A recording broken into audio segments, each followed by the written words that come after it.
Here we are, another day, another AI scandal in the publishing industry. Not just one AI scandal, but two. One involves unpublished novel Call Me, I'll Hide the Body by Jerry Falliday, which just had its $2 million publishing deal fall through, a total collapse. The other involves Daggermouth by H.M. Wolf, a book already published and currently sitting on Amazon with close to 50,000 reviews and a 4.6-star rating. I'm suspicious of that one, suspicious it's not AI, because if it is, the author tricked a lot of people. Nowadays, readers are quick to call out AI slop, but somehow Daggermouth didn't receive any AI-based criticism until someone ran it through an unreliable scanner.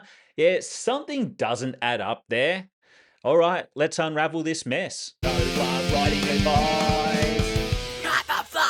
Firstly, I want to discuss what the hell happened with Call Me, I'll Hide the Body, because it's a strange case. I mean, all of these AI scandal cases are strange, but this one is particularly bizarre.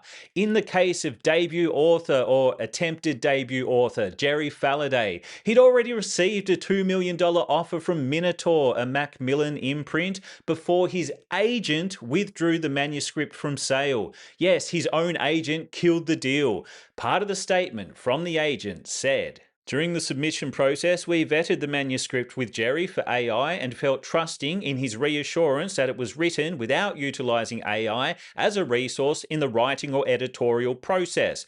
We can no longer substantiate that, and we are withdrawing the book." If Falliday can't prove his innocence and doesn't get another publishing deal or chooses not to self-publish the novel, we may never get to see why it initially wowed so many people and what about it eventually screamed AI to one particular editor.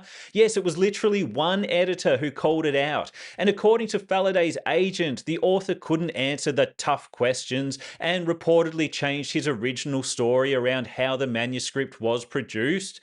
Make of that what you will. According to the author, he didn't use AI, and I'm definitely not in tune with racial issues in other countries, but part of his statement seems a little odd to me. He takes a racial angle, which I don't think is the best defense. Here's what he said. 3 black authors received major publishing deals this year, and all 3 later had deals cancelled or disrupted following suspicions about AI. There seems to be a troubling assumption that when a black writer produces work that attracts significant attention, the work could not possibly be their own. Meanwhile, there are popular white writers who have publicly mentioned using AI for their writing processes, and they're still doing fine. Falliday seems to be implying the questions around AI usage are racially motivated. I can't say whether that's true or not, but the deal was practically done. He was a step away from success regardless of his racial identity. And it sounds like he can't prove he didn't use AI.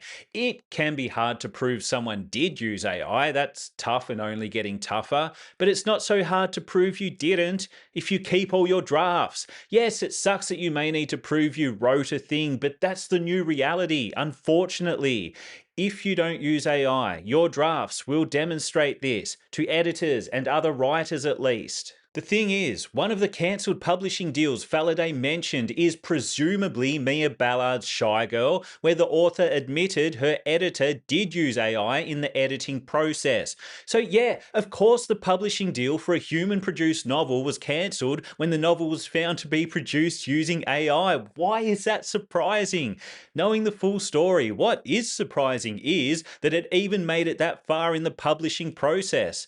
Honestly, the publishers themselves have a lot to answer for. So, Falliday said popular white writers have been open about their AI usage. I don't know exactly who he's talking about, but the key point is, they're not hiding it. I'm not saying Falliday did use AI, I have no way of knowing. If he didn't, I hope he proves his innocence. But let's consider a hypothetical situation where 1. Someone hides the fact they used AI to score a publishing deal, and 2. A situation where someone publishes a book openly admitting they used AI to produce it. They're 2 totally different scenarios. One is blatant fraud, and the other is an author admitting they can't think for themselves and need robot assistance to create a publishable piece of work. Neither are good. My point is, that angle is such a weak defense from the author. Falliday also said the manuscript passed through first readers, second readers, editors, and acquisition teams at numerous publishing houses. If the manuscript had shown genuine signs of being generated by AI, it is difficult to believe that every one of those experienced professionals would have failed to notice. Oh, not that difficult. Look, it is a good point and a better defense. The problem is, unless you work with AI generated text frequently, you may not know how to spot it. I was in the unfortunate position of having to edit a bunch of AI assisted manuscripts when I worked for a publisher. That publisher is pro AI, by the way. It's a topic for another time, but most businesses are pro whatever will make them or save them money.